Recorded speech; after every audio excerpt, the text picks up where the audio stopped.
사회가 3+1 위기에 직면해 있다고 생각이 됩니다. 첫 번째 제조업 위기, 양극화, 탄소 중립 위기 문제, 그리고 대외적으로 글로벌 공급망 재편을 비롯한 탈세계화, 그래서 세계 경제가 좀 블록화되고 있는 게 아닌가라는 생각이 듭니다. 근데 제조업 위기는 2011년 이후에 많은 지표들을 통해서 저희가 확인을 할 수가 있습니다. 제조업의 이윤율이라든지 수익성 그리고 성장 이런 것들을 봤을 때 2011년을 기점으로 해서 급격하게 떨어지는 것을 알 수 있습니다. 그러니까 무엇보다 눈에 띄는 것은 이 수출 증가율 급격한 감소인데요. 1991년에서 2001년 10년 그리고 2000년대 초반 10년 2011년에서 코로나19 17년까지 OECD하고 한국의 평균 수출 증가율을 비교한 OECD 자료입니다. 보시는 것처럼 2000년대 초반까지만 하더라도 첫 10년까지만 해도 한국 수출 증가율이 OECD 평균은 한 2.5배였습니다. 근데 이것이 2011년부터 시작해서는 OECD 평균보다 떨어집니다. 정말 급격한 하락이 일어나고 있는 걸 알 수가 있습니다. 우리가 97년에 경제 위기가 왔을 때 재벌 과잉 투자 이런 이야기도 많이 했고 재벌도 필요하다는 이야기를 했었습니다. 그런데 실제로는 빅딜 정책 이런 걸 하면서 살아남은 재벌 중심으로 더 독과점화가 되고 균열 집중이 심화되는 식의 변화가 있었고요. 근데 그럼에도 불구하고 2000년대 한국 경제가 굉장히 좋았던 것은 중국 특수라든지 ICT 특수 같은 외생 요인이 컸습니다. 그런데 그런 ICT 특수나 중국 특수가 이제 잦아드는 2011년쯤 되니까 제조업 문제들이 본격적으로 나타나기 시작했다 볼 수가 있겠습니다. 이런 제조업 위기가 기본적으로 생기는 것은 한국 제조업이 이른바 고도화되는 그 진화의 과정들을 거쳐왔는데 그게 이제 단절되기 시작했다는 거죠. 60년대부터 경제 성장을 하면서 경공업 중심으로 가다가 중화공업 70년대 중심 정책을 갔는데 그때만 하더라도 이제 노동 집약적, 그다음에 자본 집약적, 기술 집약적, R&D 집약적 이런 식으로 산업이 고도화가 됐습니다. 퀄러티 레더라는 표현을 용어에서는 쓰는데요. 그러니까 그런 진화를 거쳐왔는데 97년 경제 위기 이후부터 2000년대로 와서는 이런 진화가 단절되기 시작했다는 겁니다. 그 이유는 뭐냐면은 97년 경제 위기 이후에 살아남은 재벌 중심으로 산업들이 독과점화 재편 과정을 거치면서 자동차 산업 예를 들면 현대자동차하고 기아자동차 비용 합병을 해서 사실 국내 자동차 산업이 독점화가 됩니다. 그리고 남아있는 나머지 세 개사는 외국계에 팔리면서 현대기아차가 70에서 80% 점유율을 가지게 되고요. 그러다 보니까 부품 소재를 공급하는 데서 현대자동차, 기아자동차가 거기서 유일한 그 수요자가 됩니다. 이걸 우리가 수요 독점이라고 그러는데 부품 시장에서 수요 독점이 되니까 어떻게 되냐면 현대기아차 밑으로 1차 밴더, 2차 밴더가 해서 전속 계약 관계에 묶이게 됩니다.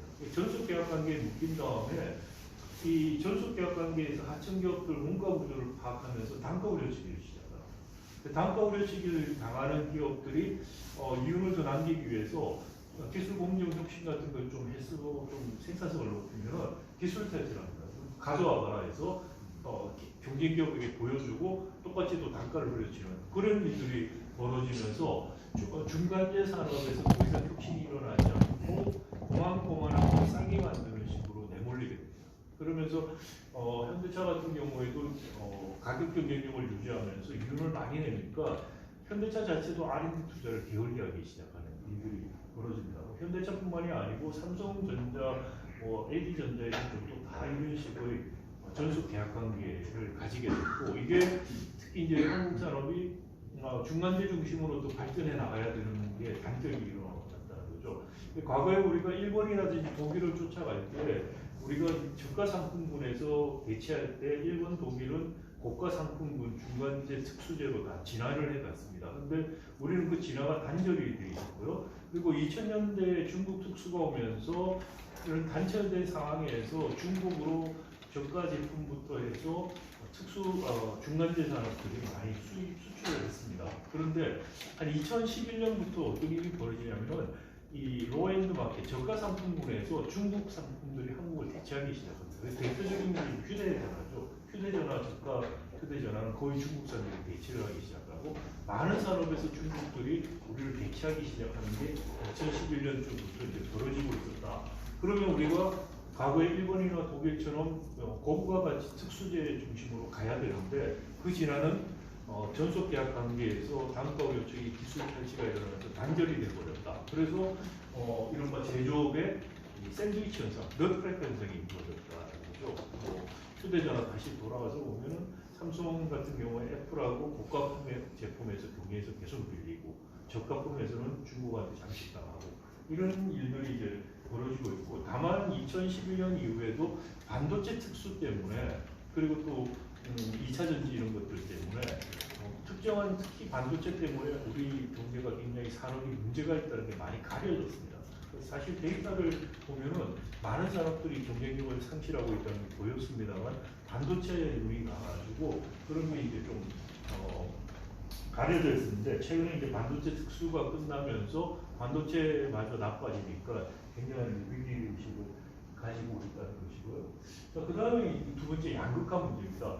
양극화 불평등 심화가 사실 1990년대 중반부터 심화되기 시작합니다.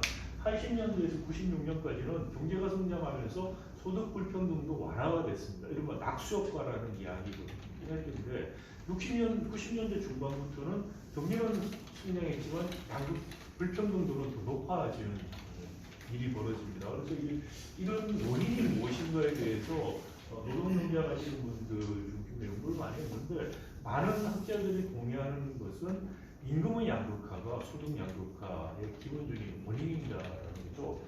우리가 기업 규모별로 임금의 격차를 한국하고 일본을 비교하면 선명하게 나타납니다. 이 500인 이상 기업, 여기 이제 우리가 사업체를 할 때는 300인 이상은 대기업 이렇게 부르는데 사업체가 모여있는 기업 단위로 할 때는 500인을 기준으로 대기업을 잡습니다. 그래서 500인 이상 대기업 임금을 100이라고 잡았을 때 중견기업에 해당하는 100에서 499인의 인구, 한국은 70%가 확 떨어집니다. 근데 일본은 보시는 것처럼 88%입니다. 격차가 많지가 않습니다. 더 놀라운 건 소기업들입니다. 100에 10에서 99인 소기업들 같은 경우에 중소기업 같은 경우에 한국은 57%로 확 떨어집니다. 근데 일본은 84%입니다.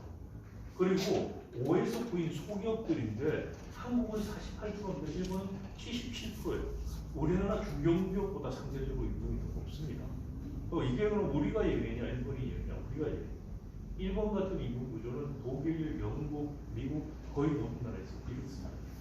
사실 그리고 이렇게 생각해 보시면 우리가 1970년대 중소기업 대기업 임금 격차가 그렇게 컸습니다. 그런데 90년대 중반 이후로 이런 격차가 벌어졌는데 이거 역시 뭐냐면은 앞에 제조업 진화의 단절에서 나오는 단가 우려치기 구조에서 나오는 겁니다. 조금 이따 제가 보여드리겠습니다만 단가 우려치기를 하다 보니까 원청 1차 밴드, 2차 밴드에 따라서 계속 단가가 우려치니까 수익률 격차가 심하게 벌어지고 그 수익률 격차가 원청 1차 밴드, 2차 밴드 노동자의 임금 격차하고 거의 같이 갑니다.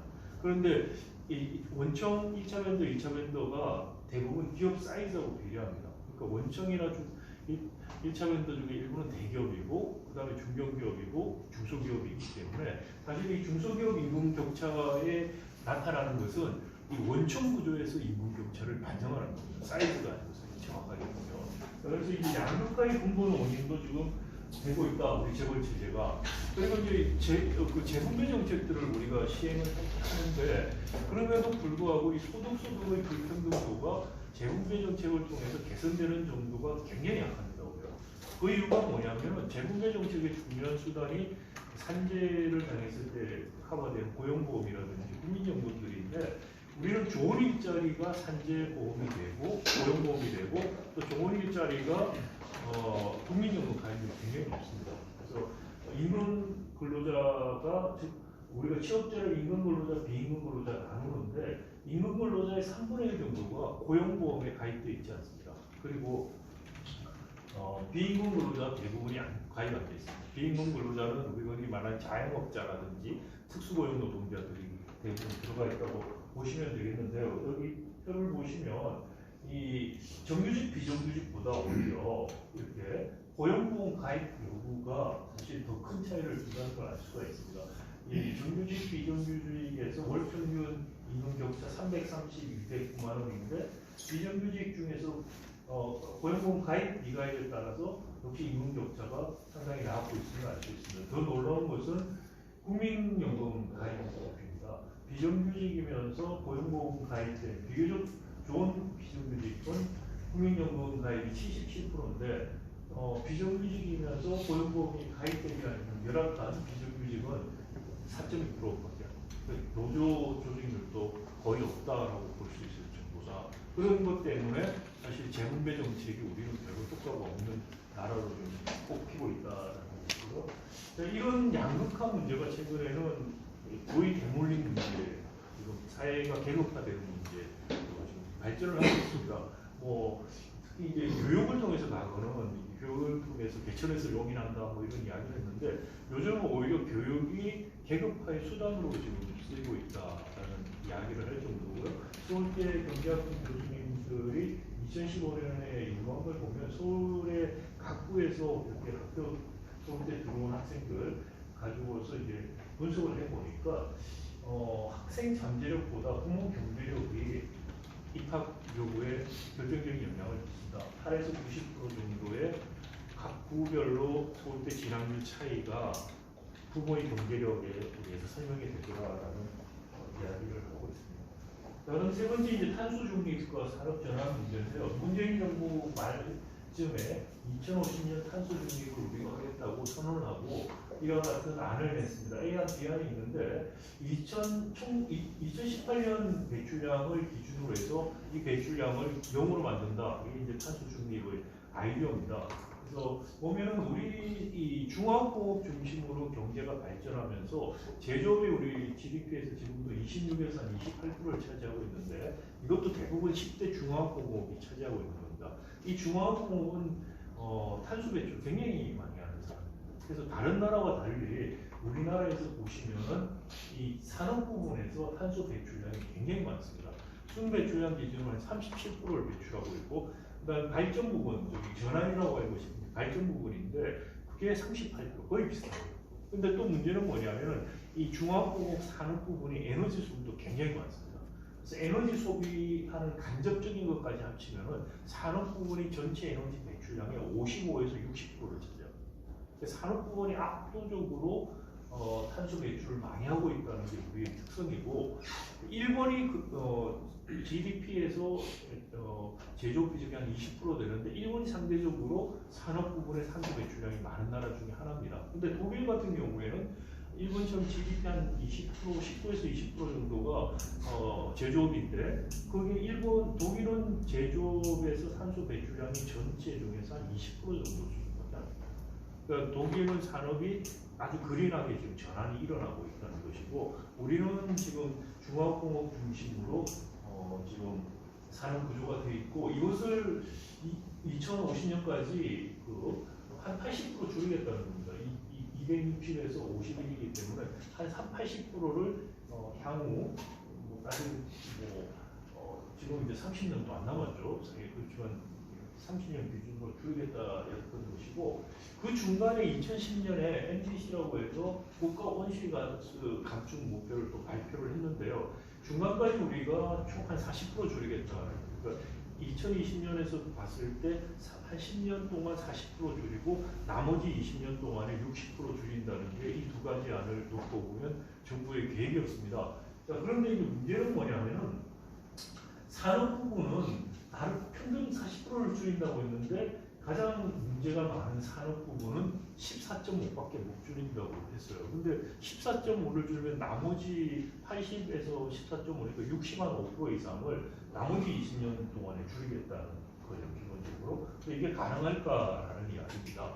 탄소 배출을 제일 많이 하는 게 우리나라에서 철강 부분입니다. 포스코 같은 경우에 세계에서 가장 효율적인 철강소라고 이야기합니다. 그 이유는 뭐냐면 포스코도 이른바 검용재를 생산합니다. 그러니까 어디나 쓰이는 강판을 만드는 거. 그러니까 특수재를 거의 못 만듭니다.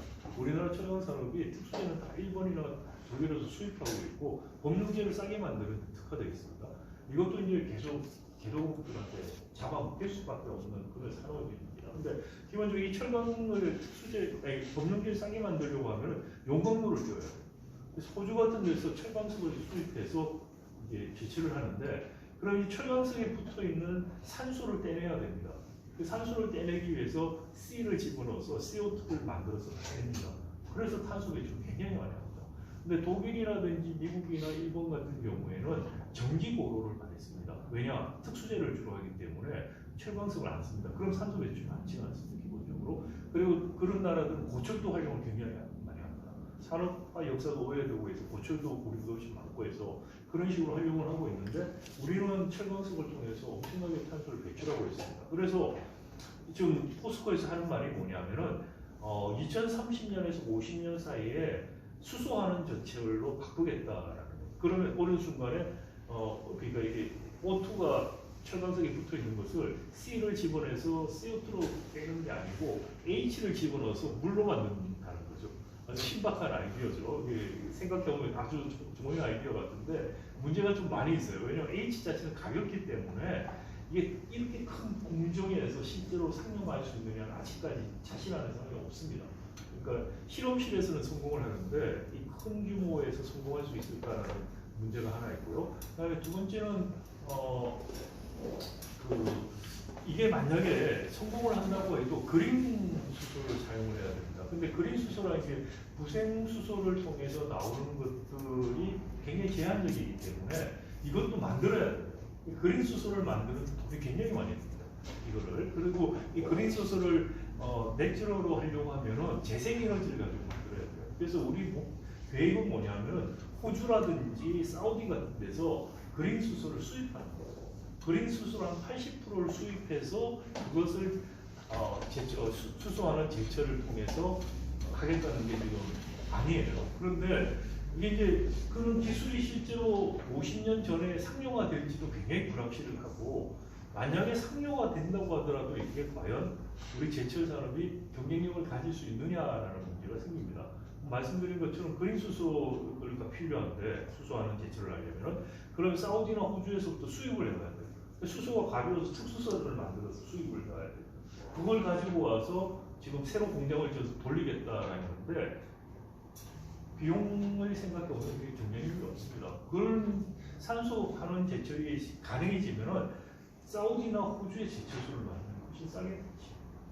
그러니까 포스코는 제철소로서 생존할 가능성이 제가 보기에는 없습니다. 근데 그거는 현실을 받아들이지 않고 있어요.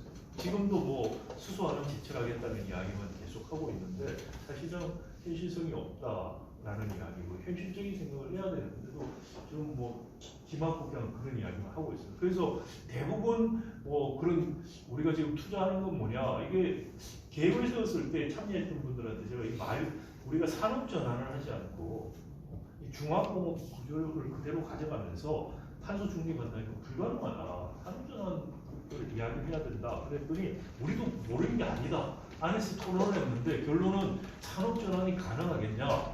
그거 어렵다.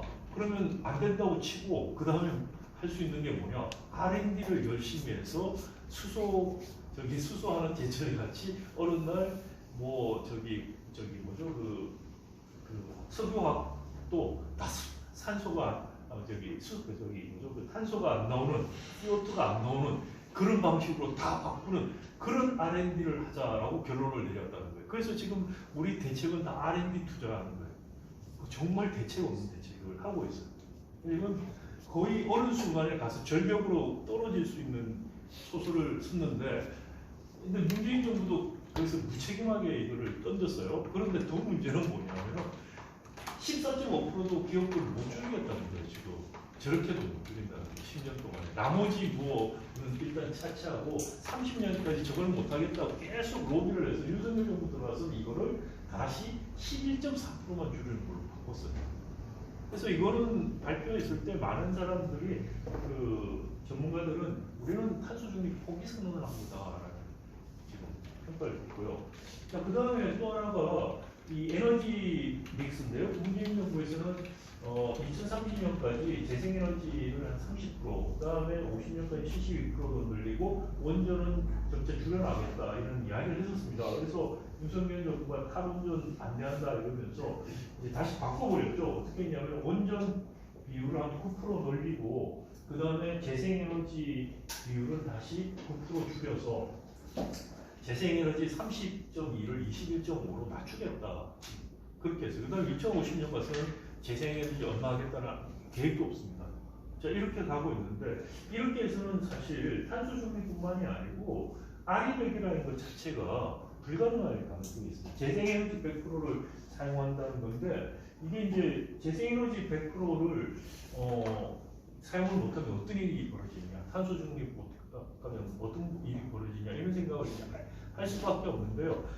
지금 아리백은 자발적으로 기업들이 글로벌 기업들이 하겠다고 선언을 하는 겁니다. 강제하는 게 아니고. 근데 이제 큰 글로벌 기업들이 다 선언을 하고 그다음에 그 글로벌 기업들이 자기들에게 그 투입되는 거, 부품들이나 이런 걸 생산하는 기업들도 아리백을 재생에너지 100% 사용해서 납품하라고 지금 이야기를 하고 있습니다. 애플 같은 경우에는 자체 공장에서는 이미 아리백을 다 하고 있습니다. 그리고 2030년까지 애플에 납품하는 모든 회사들은 아리백을 충족시켜야 된다고 지금 이야기를 했습니다. 그리고 우리 반도체를 많이 쓰고 있는 MS라든지 아마존 웹 서비스, 델 테크놀로지스 이런 회사들도 2030년, 40년까지 적어도 아리백을 전체 자기들 부품에서 45%에서 50% 이상을 사겠다. 어떻게 보면 100% 하겠다. 이런 이야기를 하고 있습니다. 그리고 작년에 대한상공회의소에서 국내 300개 기업들에게 설문을 해봤어요. 그래서 해외 거래처로부터 재생에너지 100%를 사용하라는 그런 요구를 받은 기업들 손들어 봐라 했더니 3분의 1이 요구를 받고 있어요. 그런데 이게 이제 2050년까지 보통 한다고 말을 했지만 큰 기업들 같은 경우에는 2030년, 40년 미리 땡겨서 하겠다고 하고 있고 거기에 납품하고 하고 있는 우리 기업들 그걸 못 맞추면은 배제가 될 수 있어요. 최근에 사실 자동차 부품 업체들 중에서 독일계 회사들이 아리백을 못 한다고 해서 계약을 깨버리는 사례들이 나오고 있어요. 그게 현실인데 아리백을 못 하게 되면 어떻게 되냐면 기본적으로 글로벌 공급망에서 우리가 제외되기 시작해요. 그뿐만이 아니고 삼성전자 같은 경우에는 그 미국하고 중국 공장에서는 아리백을 하고 있어요. 재생에너지 100%로 생산하고 있어요. 그런데 삼성전자 국내 공장에서 재생에너지 사용하는 비중은 3%도 안 돼요. 그러니까 한국에서 삼성이 반도체를 재생에너지 100%로 만들 가능성은 거의 없습니다. 최근에 용인의 반도체 클러스터를 만든다고 뻥을 쳤어요. 제가 보기엔 이건 뻥이지 실제로 될 가능성은 거의 없다고 생각됩니다. 왜냐하면 거기에 반도체 클러스터를 만들려면 전기하고 물이 필요한데 전기하고 물을 공급할 계획이 없어요. 할 수 있는 방법이 없어요. 그러니까 그 반도체는 물도 엄청 많이 들어가고 전기도 엄청 많이 씁니다. 그런데 거기 그 SK 하이닉스가 그 전에 삼성 그 용인에 뭘 짓겠다고 하면서 여수 쪽에서 물을 끌어오기로 했습니다. 더 이상 끌어올 물이 없어요. 첫 번째. 그러니까 물은 뭐 어떻게든 뭐 파서 한다고 하더라도 중요한 건 전기를 공급할 수 있는 방법이 없어요. 서해안 쪽에 화력발전소는 지금 윤석열 정부든 문재인 정부든 다 산소 중립 때문에 점점 없애기로 되어 있습니다. 화력발전소를 더 지어서 용인에 전기 공급할 수가 없어요. 그럼 윤석열 정부가 말하는 것처럼 원자력을 더 지어서 공급하면 된다? 동해안이나 남해 쪽으로, 동해안 쪽에 주로 원전을 짓죠. 여러 가지 이유 때문에. 그러면 송전탑을 만들어서 송전을 해야 돼요. 지금 있는 송전탑도 원전에서 나오는 전기를 보내는데 거의 커패시티가 거의 다 차 있습니다. 새로 송전탑은 밀양에서 송전탑 반대하는 시의회를 우리나라에 하나도 만들어진 게 없어요. 거기 원전을 지어도 수도권으로 전기를 보낼 수 있는 방법이 없어요. 그 반대하는 걸 무릅쓰고 어떻게 할 거예요? 압수수색해서 할 수 있을지 모르겠지만 저는 불가능하다고 생각합니다. 그래서 계획이 나와 있는데 그건 뻥이에요. 제가 보기에. 왜 그랬느냐? K칩스법이라는 것을 통과하는 것에 대해서 저도 많은 사람들이 반대하는 사람들이 있습니다. 이건 뭐 아무 소용없는데 왜 세금 또 깎아주는 거 하느냐라고 했더니 삼성이 갑자기 용인에 클러스터 만들겠다고 발표를 한 거예요. 그런데 한 2년 전에 문재인 정부 때 똑같이 용인에다가 K 반도체 벨트라고 하겠다고 발표한 거예요. 그거를 약간 바꾸고 구체화시켜서 발표했고 그때 더 크게 하겠다고 했던 SK 하이닉스 있다고 아무 말도 안 했어요. 그리고 문재인 정부 2, 3년 전에 발표했을 때 몇백 조 투자한다고 했는데 10년 동안 지금까지 투자 한 푼도 안 했어요. 그런데 또 투자하겠다고 발표를 한 거는 신빙성도 안 가고 정말 투자할 생각이 있었으면은 당연히 전기하고 물이 공급되는 조건을 봤어야 되죠. 최근에 와서는 용수하고 전기 어쩌고 이야기하기 시작해요. 그럼 그건 뭐냐?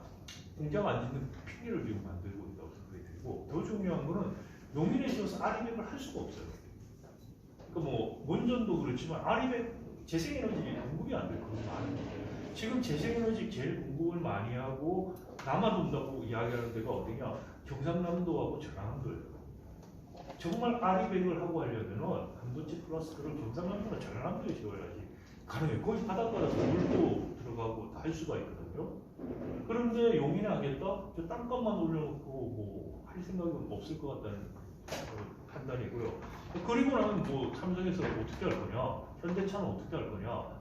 정말 한국에서 계속 생산을 하고 하겠다고 계속해서 이런 저 같은 사람들이 문제 제기를 하니까 우리 한국에서 계속 생산하고 다 한다고 말을 하는데 정말 그러려면 정부한테 아리백 할 수 있는 환경을 만들어 달라고 이야기를 했대요. 아리백 만들어 달라는 말 한 번도 안 들었어요. 그건 뭐냐? 새 공장은 다 미국이나 유럽이나 일본에 지겠다는 거예요. 그러니까 반도체 공급하는 이런 것 때문에 미국의 쌍벽들이 계속 들어가고 있으니 그러니까 그걸 핑계로 해서 미국의 새 공장을 지어거든요. 거기는 아리백 충분히 지금 할 수 있는 환경이거든요. 그리고 그럼 한국에 있는 공장은 아리백이나 탄소 중립 안 되는 거 스모그를 쓸 때까지 깨먹는 거예요. 저가에 그렇게 해서 공급하는 거예요. 그럼 어떻게 되느냐? 국내에 사는 건 공급만 되는 거죠. 미국에 저기 60년대, 70년대 미드웨스트 쪽에 러스트 벨트 공업이 무너지면서 러스트 벨트가 됐던 그게 있는데 저는 우리나라 전력, 특히 동남권 러스트 벨트가 될 거라고 생각해요. 지금같이. 그러면 뭐 이 대기업들 해외 가서 돈 벌겠죠, 자기들은. 그러면 남아있는 중소기업이나 그 있는 지역 경제는 완전히 피폐화될 거예요. 뭐 우리가 잃어버린 30년 일본 가지고서 붓고 뭐 하는데 그렇게 되면 잃어버린 30년하고 비교가 안 되는 경제적 어려움이 올 거예요. 그게 이제 아무런 대책 없이 우리는 가고 있다는 거예요. 아리백이라든지 탄소 중립. 자, 이게 이제 우리 경제의 이고 수치적으로 간단하게 한번 생각을 해보면 탄소 중립을 달성을 하면서 경제 성장률하고 탄소 중립을 위해서 탄소 저감 능력하고 이런 관계는 아주 간단한 우리 정의에 의한 미분을 하면 나옵니다. 그래서 경제 성장률은 탄소 감축을 얼마나 빨리 하느냐, 탄소 감축률 빼기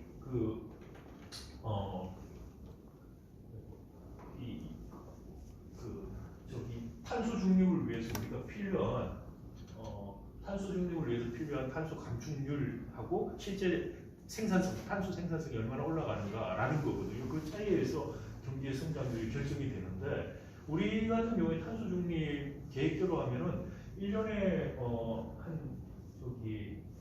지금 우리가 평균 탄소 생산성이 최근 3년 동안 증가한 거 빼기 그다음에 탄소 중립을 위해서 한 거 요구되는 그 탄소 배출량 감소를 계산해 보니까 평균 경제 성장률이 지금 같은 최근 3년 추세로 우리가 탄소 생산성을 증가시키면은 향후 30년 동안 마이너스 성장을 하게 돼서 산수입니다. 뭐냐면 탄소 중립을 하면서 그 다음에 탄소 배출량 줄이는 생산성, 탄소 생산성 증가율을 지금처럼 유지하면은 마이너스 성장을 안 할 수가 없다는 거예요. 그럼 지금 마이너스 성장 안 하고 플러스로 가는데 그건 무슨 말이냐? 막판에 가서 조정이 일어난다는 거예요. 그건 경제 위기가 온다는 거예요. 그럼 탄소 중립 안 하면 될 거 아니냐? 탄소 중립한다면 그렇게 되는데 안 하면 어떻게 되냐? 탄소 중립을 안 갔으면 그만큼 페널티를 받아서 더한 페널티를 받게 되죠. 유럽 같은 경우는 이미 그 탄소 국경 조정제도 통해서 페널티를 주기 시작하죠. 그리고 이제 기후클럽이라는 아이디어를 통해 가지고 기후클럽에 들어오면은 탄소세 같은 걸 통해서 탄소에 대한 페널티를 주고 안 들어오면은 무역 장벽을 쌓겠다고 지금 논의들이 굉장히 활발하게 이루어져 있어요. 그래서 이번에 일본에서 G8 정상회담 했을 때 독일이 작년에 자기들이 할 때 기후클럽에 가입을 하자라고 제안을 했고 그거를 지금 이번에 윤석열 대통령이 우리도 하겠다고 이야기를 했어요. 뭔지 잘 모르고 아마 클럽 이러니까 좋은 건 줄 알고 한 것 같아요. 근데 또 많이 뭐 하겠다고 했으니까 안 지키는 건 상관없는데 안 지키면 배째라고 하면 되지. 그럼 배가 째임이 당한다는 거예요.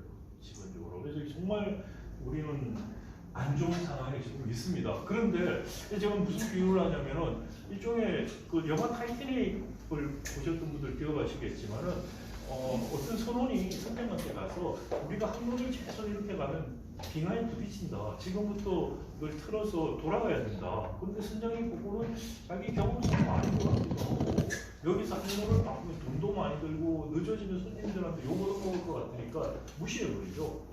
그러다가 빙하가 딱 보이는 지점에 와서는 두 가지 옵션이죠. 하나는 뱃머리를 크게 돌려서 피하는데 그럼 배가 전복될 수가 있으니까 그걸 못하겠고 배가 전복 안 될 정도로 돌려서 가다가 빙하에 부딪히고 우리도 그 지점에 곧 와요. 지금은 빙하가 안 보여서 지금 파티를 하고 타이타닉 타고 파티했던 것 같이 사람들이 그렇게 삽니다. 양극화가 심해져서 여유가 있고 돈이 있는 사람들은 이 좋은 세상 그러고 있고 어려운 분들은 하루하루 사는 게 힘들어서 그냥 미래에 대해서 생각을 못하고 그렇게 가고 있다가 어느 순간에 빙하가 보이는 지점이 올 거라는 생각이고 굉장히 그래서 비관적이면서 절박한 생각을 갖고 있고요. 그래서 이게 기본적으로 우리가 산업전환을 위한 구조 개혁을 해야 된다는 거죠. 근데 산업전환을 위한 구조 개혁을 할 때 제일 큰 걸림돌이 뭐냐? 여러 가지 기득권들인데 가장 강력한 게 역시 재벌들 기득권 때문이라는 거죠. 첫 번째, 우리 재벌 같은 경우에 지금 말씀드린 97년 외환위기 이후에 굳어진 재벌 중심의 그 하청 구조, 거기서 단가 우려치기로 쉽게 돈을 벌 수 있는 그런 구조들, 그 이점들을 놓고 싶어 하지 않는다는 문제가 있고, 그 두 번째는 뭐냐? 더 큰 문제는 우리 재벌들이 중화공업 산업 발전을 통해서 형성이 됐어요. 그래서 재벌의 핵심 기업들이 대부분 중화공업 기업들이에요. 삼성전자, 현대자동차, 대부분이 중화업 기업들. 이 중화공업 핵심 기업들을 중심으로 재벌 총수 일가가 소유지배 구조를 갖고 있어요. 근데 이 중화공업 중심의 산업을 더 그린한 산업으로 바꾸는 전환을 하자. 그러면 자기도 소유지배 구조가 흔들려요. 이에 굉장한 상충이 있습니다. 자, 그렇지만 거꾸로 아니면 저기 유럽이나 미국 가서 하고 거기서 굉장히 돈 벌고 한국 남매같이 망가지면은 더 자기들 영향이 커져요. 여기서 세습하고 다 하고 돈은 외국에서 벌어오고 그런 게 더 낫다고 계산을 할 수가 있다는 거죠. 그런 지금 상황이기 때문에 가장 이 산업 전환에 대해서 큰 저항을 우리 재벌들이 이제 가지고 있다는 것이고요. 이런 재벌 아까 전에 말씀드린 이게 수익성입니다. 말씀을 드려서 이런 하겠습니다. 자, 그래서 이런 재벌 중심의 구조 때문에 산업 전환이 어렵다라는 말씀을 드렸는데 거기에 대해서 이제 재벌들이 얼마큼 우리 사회에 영향력을 행사하느냐, 우리 재벌 공화국을 이야기를 하느냐는 거 하기 전에 이것만 한 가지 더 말씀을 드리도록 하겠습니다. 우리가 지금 자영업 문제, 노인빈곤 문제, 조기 퇴직 문제, 그다음 청년 실업, 저출산 이런 사회 문제 굉장히 많이 이야기를 하고 있습니다. 그리고 거기에 대해서 정책 처방을 하고 있지만 효과가 별로 없어요. 그 이유가 뭐냐면 이런 사회 문제도 기본적으로 양극화와 마찬가지로 우리 경제 구조에서 비롯되고 있대요. 자, 단가 우려치기가 기업의 경쟁력의 원천이에요. 삼성전자하고 현대자동차에서 임원 승진을 가장 많이 하는 부서가 어디냐 하면은 바로 구매부서예요. 판매도 아니고 R&D도 아니고 구매부서예요. 단가 우려치기 하는데요. 그래서 그 단가 경쟁력을 위해서 단가 우려치를 하는데 50대 부장이 후려치나 30대 대리가 후려치나 상관이 없어요. 그렇죠. 그러면 50대 부장을 회사에서 월급 많이 주고 데리고 있을 이유가 없었어요. 그거 어떻게 합니까? 조기 퇴직을 시키죠. 억지로 밀어내죠. 조기 퇴직 당하면 퇴직금 들고 나와서 첫 1년 동안 뭘 할까 고민을 하다가 대부분이 이제 자영업을 하게 돼요. 정신승리를 하죠. 나는 할 수 있어 이러면서 나는 안 망해 그러고 들어갑니다. 그리고 치킨집을 한다든지 요즘 카페 한다든지 하면은 3년에서 5년 사이에 들어옵니다. 그럼 노인빈곤에 떨어져요. 노인빈곤 떨어지면 그 다음부터 정부가 하는 게 뭐냐? 노인 일자리 사업을 통해서 사실상 복지 지출을 해요. 그런데 이 재정으로 노인빈곤 문제 하는 걸 한계가 있죠. 지금도 노인빈곤율 세계에서 제일 높고 노인의 사회 양극화, 경제적 양극화 훨씬 심각해요. 사회 전체보다. 근데 앞으로 더 심각해질 거예요. 60년대 베이비 부모들이 이제 퇴직하죠. 그럼 노인빈곤이 훨씬 더 심각해지고 재정으로 바꾸는 거 지속 가능해요. 재정 감당 못할 거야. 노인빈곤 문제 대책이 없어 지금. 그 다음에 자영업 문제. 조기 퇴직을 해서 자영업에 들어올 사람이 줄을 서 있어요. 그런데 카드 수수료 낮춰주고 임대료 어쩌고 그거 잠깐 효과가 있을 뿐이에요. 그럼 자영업자가 더 많아질 뿐이에요. 자영업 개개인을 봤을 때 나아질 수가 없어요. 그래서 자 이것을 보고 조기 퇴직, 자영업, 노인빈곤 이걸 보면 젊은 사람들이 어떻게 생각하겠습니까? 다 공무원하거나 공기업까지 있어요. 저희 대학 다닐 때만 하더라도 공기업보다 삼성전자나 이런 데를 갔거든요. 근데 지금은 공기업이 압도적으로 선거돼요. 그거 준비하다가 안 되면 대기업 가고, 대기업 안 되면 중소기업 가요. 그러면 어떻게 되냐? 첫 번째 직장을 잡는 나이가 점점 늦어져요. 그래서 30대 중반에 첫 직장을 잡는 경우가 많고, 50에 잘려요. 근속기간 첫 직장에서 근속기간이 지금 한 15년밖에 안 돼요. 근속이 짧으니까 그만큼 퇴직금도 적죠. 그러면 나오는 자영업도 용세 자영업. 그럼 용세자유가 더 망가지는 거예요. 양극화 더 심하대요. 이런 사회 문제가 반복이 되죠. 그러면 젊은이들이 늦게 취직을 하니까 어떻게 됩니까? 결혼 연령 늦어지더라고요. 그리고 맞벌이를 하기를 원해요. 경제적으로 불안정도 크고 그리고 애 키우고 집값도 비싸고 이런 것 때문에 그러면 능력 있는 여자분들이 결혼할까 말까 망설이죠. 제 주위에도 결혼 안 하는 여자분들 꽤 있어요. 젊고 30, 40대 분들 중에서 내가 왜 하냐라는 거예요. 저출산 문제 해결이 안 되는 게 여기에 있어요. 이거를 경제 구조를 바꿔서 우리가 중소기업들이 혁신할 수 있고 혁신해서 생산성이 높아지고 그리고 또 노동조합 조직률이 높아지면서 유럽이나 일본 같이 미국 같이 중소기업 대기업 임금이 80% 수준으로 좁아지면 그러면 젊은 사람들이 중소기업에 일찍 취업해서 정년까지 일을 해서 연금 생활을 할 수 있고 바뀌어야 돼요. 그럼 유럽이나 미국 가보시면 자영업에 대한 수요 대부분은 누구냐? 노인들이에요. 퇴직해서 연금 생활 하시는 분들이 여유가 있어서 밥도 사 먹고 놀러도 훨씬 더 잘해요. 그러니까 연금 생활을 한다는 것은 자영업에 대한 수요가 늘어나는 거예요. 근데 지금같이 우리 조기 퇴직하는 것은 자영업 공급을 늘리는 거예요. 그러니까 자영업 문제, 노인빈곤 문제가 해결되기 위해서 이 지금 구조가 바뀌어야 돼요. 그게 바뀌고 해야지 젊은 사람들이 일찍 취업하고 결혼도 더 하고 애기도 더 놓을 생각하죠. 물론 이게 모든 걸 해결하는 건 아니지만 이게 근본적인 해결책을 두고 다른 것들로만 해결하려고 지금 10년, 20년 했는데 해결이 안 되고 있잖아요. 지금. 그러니까 우리 자영업이 많은 사회 문제도 우리 규정에 있어 비롯된다라는 말씀을 드리고 싶고요. 그러니까 이게 삼성 아까 전에 말씀드린 것처럼 소유 지분 구조가 복잡해 보이시지만 이거 굉장히 간단하게 지금 많이 좋아진 거예요. 근데 이것도 그렇지만 여전히 이 삼성의 한 50개 계열사에서 물산이 생명을 지배하고 물산이 생명과 동시에 삼성전자를 지배하는 게 핵심이에요. 금상국합 구조인데 그러니까 이게 보면은 삼성도 50개쯤 되지만 대부분이 전자 관련된 데 집중이 돼 있어요. 그러니까 이것들을 지금 그 하청 구조를 통해서 자기들이 이익을 보는 것들 그 구조도 풀고 그 다음에 새로운 산업들이 들어와서 이 비중을 낮추자. 그러면 당연히 삼성 같은 경우 이해상충이 생기죠. 그래서 가장 이제 저항을 하게 된다는 거고요. 근데 이렇게 저항을 할 수 있는 이유가 이른바 우리 재벌들이 이제 경제력 집중, 경제 권력이 됐다는 겁니다. 경제력 집중을 한마디로 표현을 하자면 경제 권력이 됐다는 말이고 경제 권력이 됐다는 말은 사실상의 정치 권력이 됐다. 정치 엘리트가 됐다는 얘기죠. 박정희가 군소 쿠데타 일으킨 다음부터 경제 성장할 때 우리나라의 사실상의 정치 엘리트는 군부였죠. 그러다가 87년 민주화가 일어나고 그리고 80년대부터 금융자유화가 일어났어요. 그러면서 정부가 재벌에 대한 통제할 수 있는 수단들이 굉장히 약화되고 정치 권력도 교체가 일어나면서 통제력이 약화되고 그리고 재벌 중심으로 경제 성장을 쭉 하다 보니까 재벌의 경제를 집중, 우리 사회 리소스를 컨트롤할 수 있는 능력이 훨씬 커지기 시작했죠. 그러다 보니 80년대 중반 이후로 제 생각에 우리나라의 사실상 정치 엘리트는 경제 권력이 재벌이 있다. 노무현 전 대통령도 뭐 권력은 시장에 넘어갔다 이런 말씀을 하신 게 그런 증거가 뭐냐? 우리 증거는 차고 넘쳐요.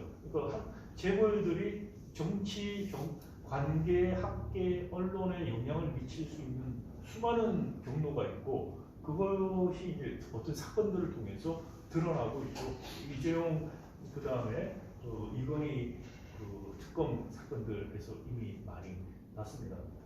시간이 많지 않아서 하나만 말씀을 이게 법조계 이야기를 하나 드리면 그 삼성 비자금 사건 때 1심에서 그게 이제 두 가지가 있었는데 큰 보람이 그 에버랜드 CD 전환사채를 헐값에 발행했다는 거하고 그다음에 SDS BW 그 전환사채 비슷한 겁니다. 그것도 헐값에 했다고 해서 그걸로 이제 큰 사건이 두 개 있었고 또 이제 조세 포탈 이런 자지지구리한 게 있었어요. 그런데 에버랜드 전환 1심하고 2심은 다 무죄로 정을 했고요. 그리고 마지막에 그 조세 포탈 이런 거가 유죄가 돼가지고 이거가 3년 징역 5년 집행유예를 받았어요. 근데 대법원에 가서 그 당시 이제 진보적인 그 대법관들이 굉장히 많이 임명이 됐었던 시절인데 그때 가서 어떤 일이 벌어지냐면 에버랜드 전환사채는 6대5로 무죄가 유지가 돼요. 그런데 SDS BW는 5대6으로 유죄로 바뀌어버려요. 그때 스윙을 한 사람이 한 명 있죠. 그분이 삼성 김지영 대법관이죠. 그래서 삼성 준법감시원 준법감시 뭐 이재용 재판 때 만든 거 있지 않습니까? 그 준법감시 갑자기 생각나요. 근데 준법감시 거기에 그 위원장이 있어요. 준법감시위원회. 준법감시위원회 위원장을 한 과거 이때 대법관을 한 분인데 진보적인 대법관으로 흔히 알려져 있고 우리 진보적인 로펌으로 알려지고 있는 지평의 공동대표를 하고 있는 분인데 이분이 이제 간첩이라고 저는 생각을 해요. 그래서 삼성이 심어놓은 많은 고정 간첩들이 우리 사회에 있는데 평소에 개혁적인 척하다가 결정적인 순간에 확 도와주는 간첩들이 엄청 저희가 많이 봤어요. 그 중에 한 명이라고 생각합니다. 근데 그래서 딱 이제 스윙을 해버려요. 그러니까 에버랜드 전환사채는 잘못하면 승계 구도가 바뀔 수 있는 문제였고 SDS BW 그냥 돈 문제예요. 그러니까 SDS BW는 유죄다 이렇게 손들고 이쪽에 가서 무죄라고 손들어서 바뀌어버려요. 근데 이제 그 유무죄가 가져왔던 제일 큰 이유가 뭐냐면 에버랜드 전환사채는 형식적으로 주주들 기존에 있는 주주들한테 배정을 했는데 주주들이 이거 아무리 싸지만 우리는 안 받는다 이래서 안 받겠다는 거 하니까 어쩔 수 없이 이재용 남매들한테 줬다라는 게 이제 항변이었어요. 그리고 이제 BW는 처음부터 귀찮게 그냥 줘 해가지고 막바로 배정을 했어요. 그래서 대법원에서 유무죄가 바뀐 게 아니 에버랜드는 줬는데도 안 받는데 어쩌겠냐 그거는 무죄다. 그리고 물어보지도 않고 직접 썼으니까 잘못했네. 그래서 유죄다 이렇게 된 거예요. 근데 둘 다 유죄라고 한 5명의 대법관이 그건 형식 차이로 똑같은 거다. 양심적인 5분들이 계셨던 거죠. 그렇게 했는데 6대5로 바뀌었어요. 근데 문제는 뭐냐면은 이게 파기환 소송이 되잖아요. 그러면 이제 다시 재판을 하죠. 고법에서. 이제 대법원에서는 버딕트만 하는 거예요. 그러면 이제 센텐스는 고법에서 해야 되기 때문에 형량을 정해요. 이제 파기환송에 갔을 때 그때 재판장이 대법원에서 하나는 유죄로 바뀌었으니까 SDS BW 유죄 했어요. 그런데 형량을 안 바꿔요. 이건희 3년 징역형 5년 집행유예 유지. 그래서 세계 사법사의 가장 큰 역사를 쓴 거예요. 저걸 가지고 우리나라 법관들이 국제회의 가면 두고두고 놀립니다. 재논이 있어도 벌은 없다고 선언한 거예요. 그러니까 사소한 걸로 5년 집행유예 줬는데 3년 징역형 거기에다가 형량이 더해지면 집행유예 받는 3년 이상 형을 받으면 집행유예를 받을 수는 없어요. 그러니까 우리가 사법법칙을 생긴 거거든요. 그래서 과감하게 눈 감고 형량은 안 바뀌고 때려요. 이분이 나중에 우리나라의 대법관이 됩니다. 그 다음에 김용철 변호사가 삼성을 생각한다. 그 사람이 이름 김창석 대법관이라는 사람이 대법관 잘 노리고 문재인 정부 때 퇴임하면서 문 대통령한테 훈장도 받고 이렇게 나가셨어요. 그리고 서기석 판사라고 2심에 있던 사람인데 김용철 변호사가 삼성을 생각한다 해서 가장 나쁜 나쁜 재판관이었다고 이야기한 사람이에요. 그러니까 1심하고 대법원 3심은 언론의 조명을 받아요. 2심은 그냥 넘어가기 때문에 우리 사실 2심이라는 게 정말 의미가 없어요 우리나라에. 2심에서 제일 많이 봐줘요. 그걸 한 사람이에요. 서기석이라는 사람. 이 사람은 우리나라의 헌법재판관이에요. 무사히 퇴임을 하셨고요. 이분들을 추천한 사람이 누구냐? 그 당시 대법관으로서 1심, 2심 판결을 그대로 해야 된다고 가장 강력하게 주장했던 그 후에 MB 정부 때 대법원장이 되었고 지금 그 사법 그걸로 재판에 대법원장 유명하신 분 계시는데 네, 하여튼 갑자기 이런 생각이 안 나는데 그 양승태가 이때 대법관을 하면서 그 일관되게 주장을 한 분이고 이분이 이제 그 저기 MB 때 미국에 트래킹하러 갔는데 갑자기 위성전화가 돼가지고 대법원장이 됐다고 해서 그냥 제일 기획에서 계획한 것 같아요. 제가 보기에. 그래서 언론에 이런 거 다 잠겨버리고 탁 들어와서 대법원장이 됐죠. 그리고는 나중에 이제 재판 농단인지 뭐 이런 것 때문에 재판을 받고 있는데 이 두 사람을 한 사람은 대법관을 시키고 한 명은 헌법재판관을 시켰어요. 그러니까 뭘 지금 시그널을 전 밑에 있는 판사들한테 너희들이 어떻게 살아야 된다는 걸 보여주는 거죠. 정말 이런 말이 안 되는 판결을 해도 줄만 쓰면 너희들은 된다.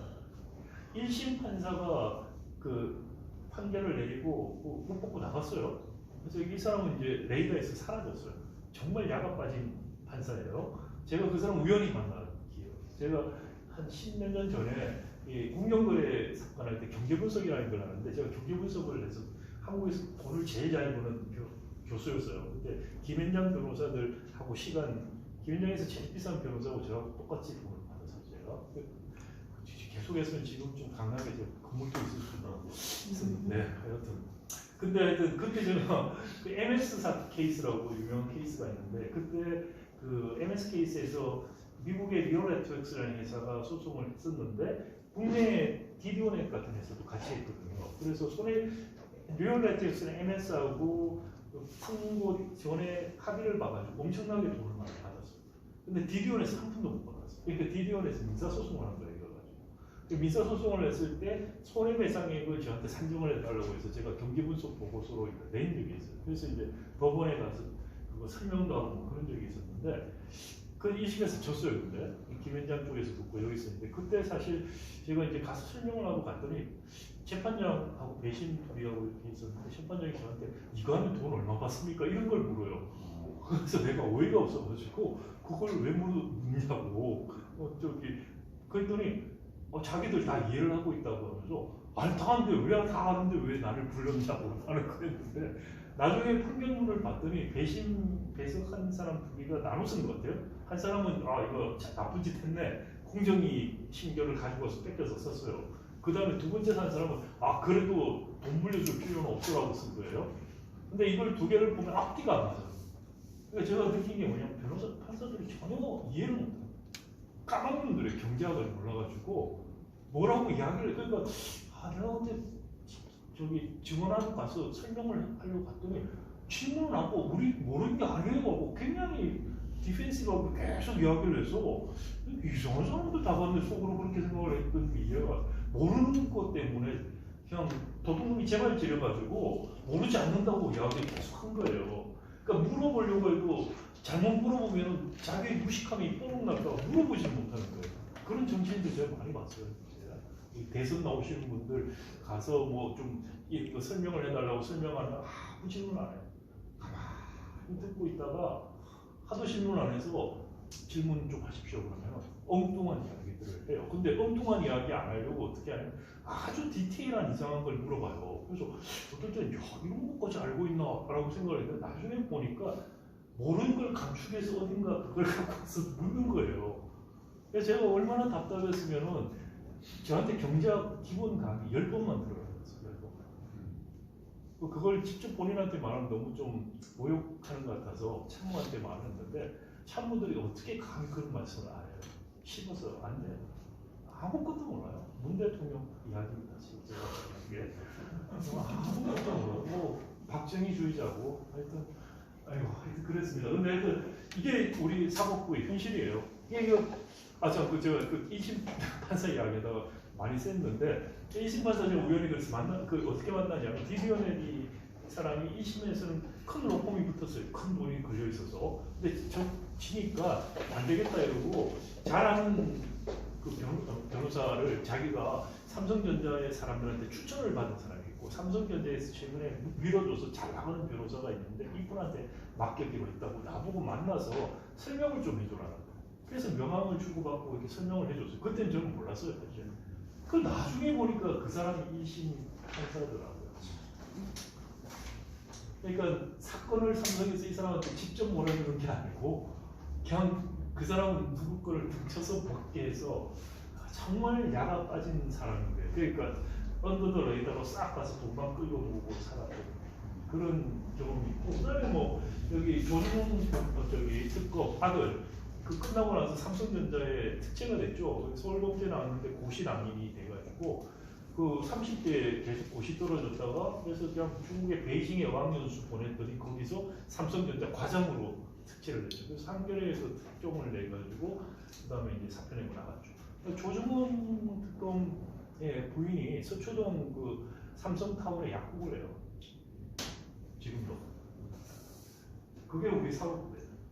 그러니까 뭐 이게 이거 뭐 정치에 말할 것도 없고 관계 말할 것도 없습니다. 뭐 그리고 뭐 각계도 부끄럽게 말할 게 없어요. 뭐 특히 요즘 사회이사 제도가 생겨가지고 잘 있으면 사회이사 2배 하면은 월급만큼 돈을 벌어요. 가만히 있어도.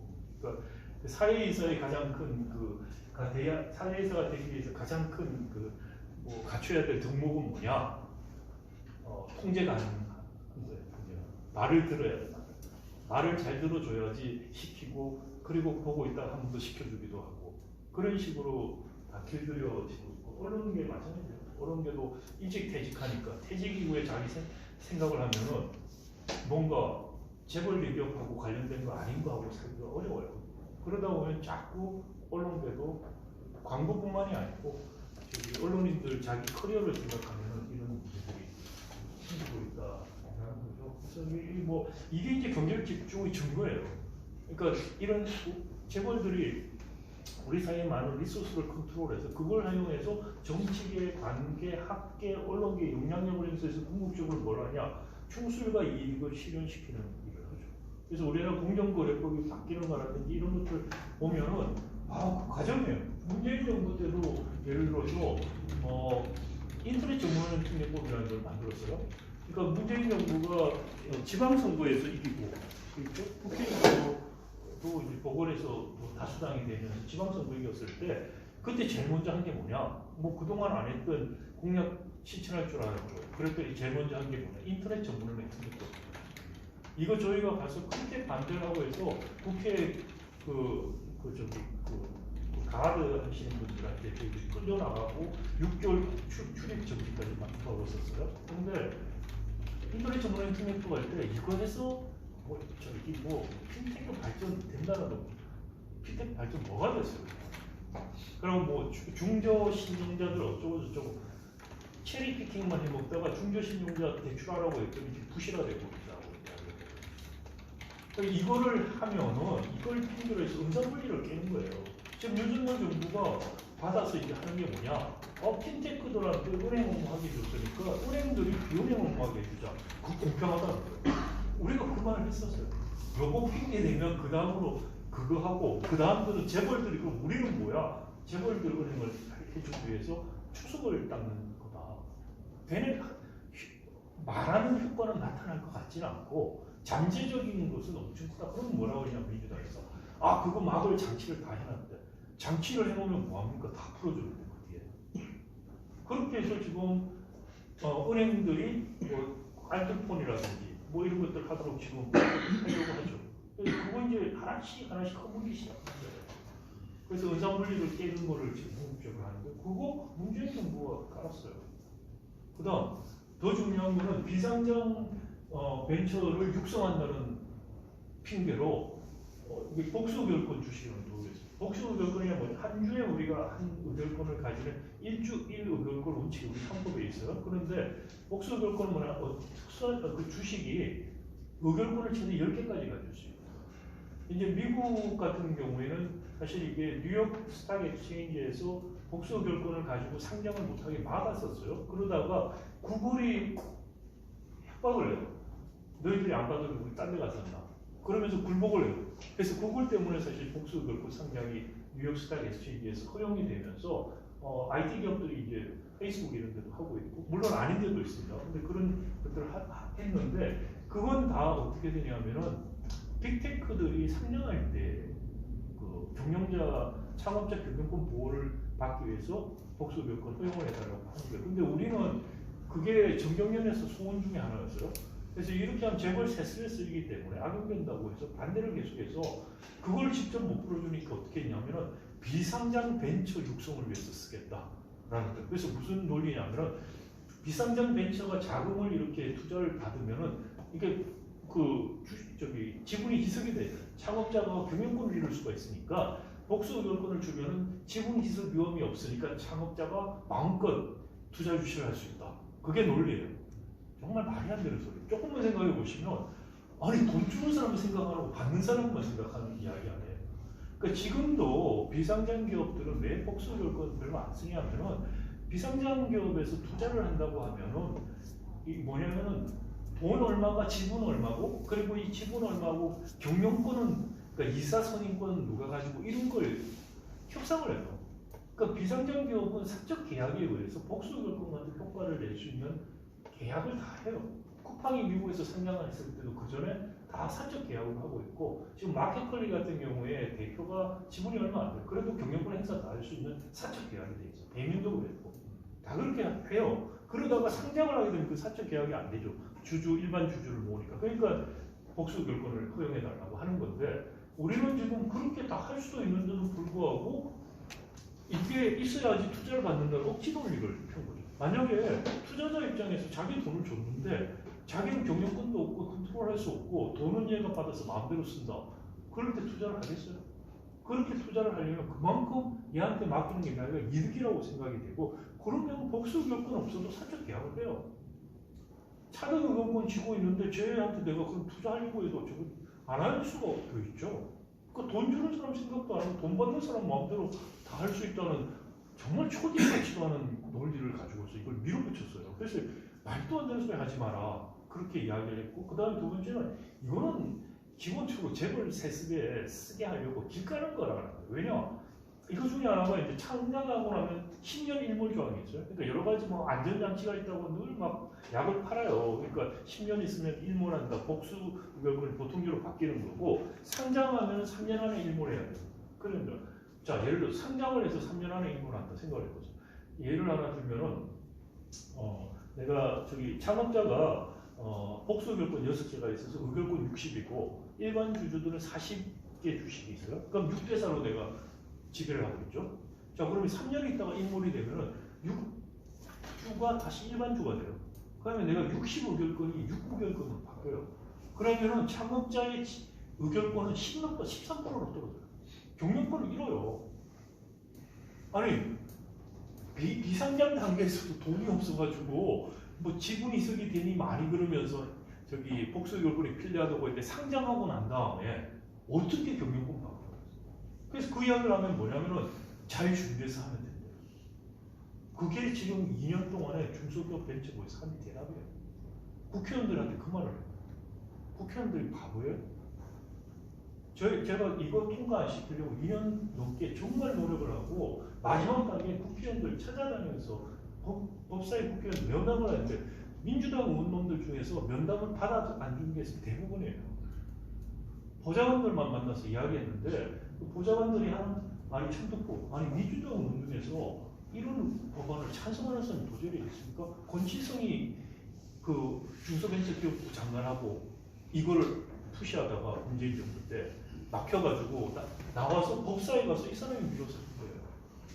그러니까 권치성 의원이 그러고 있다니까. 초선 의원 지금 뭐 아주 개혁적인 양 지금 땡기치고 있는 그 초선이 한 명 있는데 법사위에서 여러분도 다 잘 아는 친구입니다.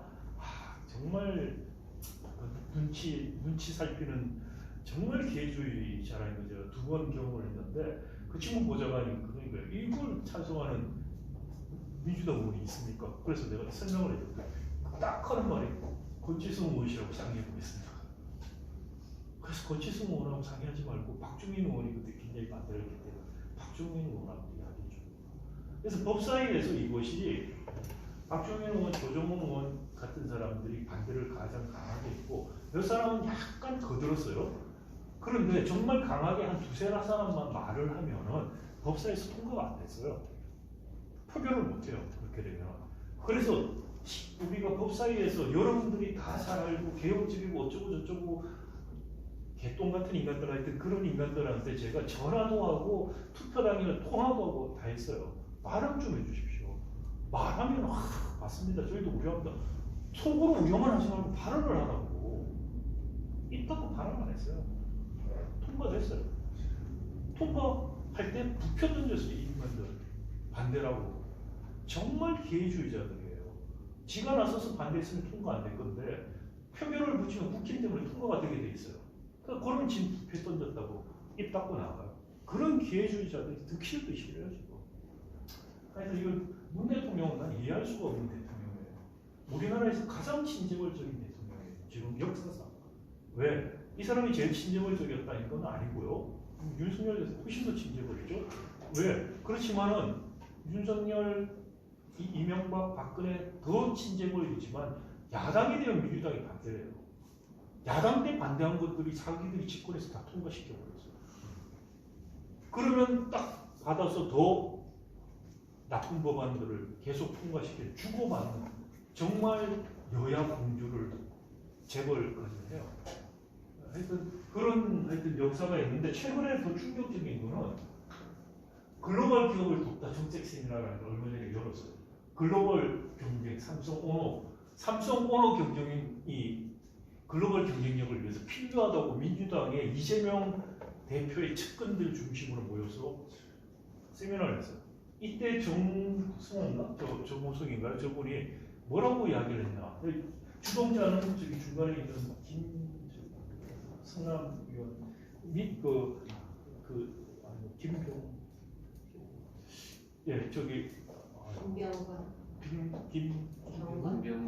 김병욱. 네. 김병욱이 진짜 간첩이거든요. 저 사람은 깨놓고 간첩이에요. 정말 문재인 정부 때보다 완전히 재벌의 소통 창구예요. 제가 그때 그 1일인가 하여튼 뭐 거기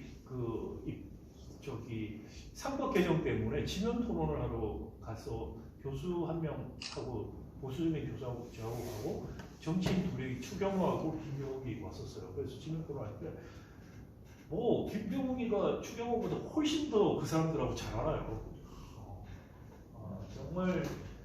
정말 썩은 사과예요. 저 썩은 사과. 근데 이 친구가 이걸 주도해가지고 한 거예요. 그런데 정호성인지 정성훈인지 이재명 최측근이라는 저 사람이 축사를 하면서 뭐라고 그랬냐면 우리나라는 과거부터 왕조와 일제 침략의 역사 때문에 그런 문화 때문에 재벌 오너 경영이라는 게 불가피하고 그래서 잘 되게 도와줘요. 유신 찬양자 아닌가요? 그 유신 때 듣던 이야기 아니에요. 유신 때 하던 이야기를 지금 재벌 중수만 하고 있어요. 우리나라는 민주주의가 서구적 민주주의가 안 맞고 한국적 민주주의를 해야 된다. 왜? 우리는 봉건 사회를 겪었고 일제 침략들을 겪으면서 민주주의 경험이 없기 때문에 그런 민주주의는 우리는 안 된다. 라고 말하는 게 유신이잖아요. 이 사람들 뭐냐? 시장경제 자본주의, 한국형 시장경제 자본주의를 해야 된다. 그거 뭐냐? 재벌 자본주의. 우리는 재벌 자본주의지 정상적인 자본주의가 아니고 시장경제도 아니죠. 그것들을 하는 게 당연하고 그거를 도와주는 게 글로벌 삼성을 만드는 것이다 라는 까놓고 이제 이런 세미나까지 하고 있어요. 이재명 대표의 최측근들이 이 사람들. 이재명 대표라는 사람이 도대체 어떤 생각을 하고 있는지 좀 알 수가 없어요. 개인적으로 몇 번 만나봤지만 도대체 정말 세상에 믿을 놈이 누가 있나라는 생각이 들 정도예요. 그래서 이제 재벌 개혁하고 이런 산업 전환을 하지 않으면 우리는 정말 희망이 없다라는 생각이 들고, 그리고 정치인들이 안 합니다. 제가 대선 나오겠다고 하는 야당 그 후보들 지난 선거, 지난 대선거 다 만나서 이야기 항상 했어요. 만나서 이야기를 듣고 싶다. 다 고개를 끄덕거려요. 그리고 한다는 말이 뭐냐면은, 근데 선거를 내가 해야 되지 않습니까? 뭐가 국민들이 혹할 뭐가 없습니까? 관심 없어요. 뭔가 혹해서 하나 던져서 노무현 대통령 뭐 저기 뭐지 수도 이전 하나 딱 던졌더니 확 붙어가지고 대통령 됐던 거 아닙니까? 뭐 그런 거 하나 없습니까? 그 생각밖에 없어요. 자, 그리고 이거 산업전환하고 하는 거 기득권 제한도 많고 사회적 비용이 굉장히 많이 들어요. 이거 자기가 5년 동안 하면서 욕 다 얻어먹고 그리고 나서 베네핏은 다음 대통령 그 다음 대통령이 다 누리는데 내가 미쳤다고 한다.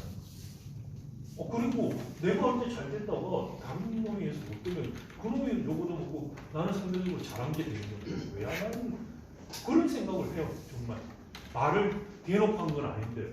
그러니까 하여튼 그런 이런 정치에서 바뀌기 어렵고 여러 가지 지금 이게 정치 기술적으로 이렇게 하면 된다는 거 제가 논문이나 책을 통해서 여러 번 이야기를 했습니다. 이거는 시간상 생략하겠는데 정책 기술적으로 불가능한 게 아니에요. 정책 기술적으로 할 수 있어요. 그런데 정치적으로 가능하냐는 거예요. 이 정치로는 안 된다. 그래서 제가 뭐 여러 가지 고민을 해서 처음에는 정치인들을 잘 설득하고 해서 바꿀 수 있지 않을까 생각해서 그런 노력을 해봤는데 제가 지금 깨달은 거는 뭐냐? 안 되겠다. 그리고 지금같이 양극단으로 지지층들이 나눠져 있으면은 쉬운 방법은 뭐냐? 상대방 욕해가지고 상대방 못하는 거를 그 포인트를 해서 하는 게 훨씬 더 안전하고 쉬운 방식이라고 판단하고 기본적인 뭐 사회, 정치, 경제 문제에 대한 이야기 아무것도 안 하잖아요. 정치인들이 누가 지금 이렇게 하냐? 그러니까 그런 전략으로 가버렸고 그 균형을 깨기 위해서 선거제도 개혁하자는데 지금 바뀔 것 같지만.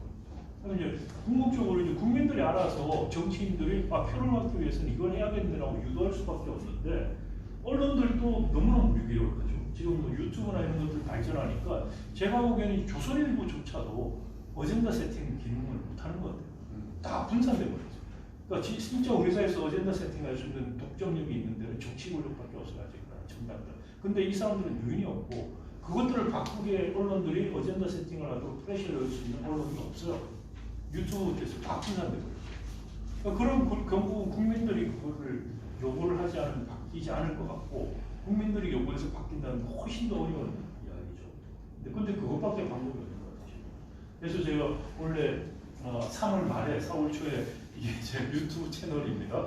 그래서 이거 뭐 어떻게 해야 되나 너무 갑갑해서 유튜브 통해서 지금 오늘 강의 내용들을 조금씩 풀어서 길게 해서 하나씩 한 1년 동안 올리려고 지금 하고 있습니다. 그래서 오늘 좀 짧게 말씀을 드렸는데 유튜브 채널 구독해서 봐주시면 도움이 되실 것 같고 주위에 좀 많이 알려주시기 바랍니다. 지금 이제 거의 한 4달 돼가 않는데 구독자가 5,000명 정도 됐다가 한 3달 전에 그때부터 정체 상태에서 안 늘어요. 그래서 이거 어떻게 좀 뭔가 새로운 돌파구를 찾아야 되지 않을까 좀 고민 중에 있습니다. 조금 많이 길어졌는데 여기서 발표를 마치도록 하겠습니다. 감사합니다.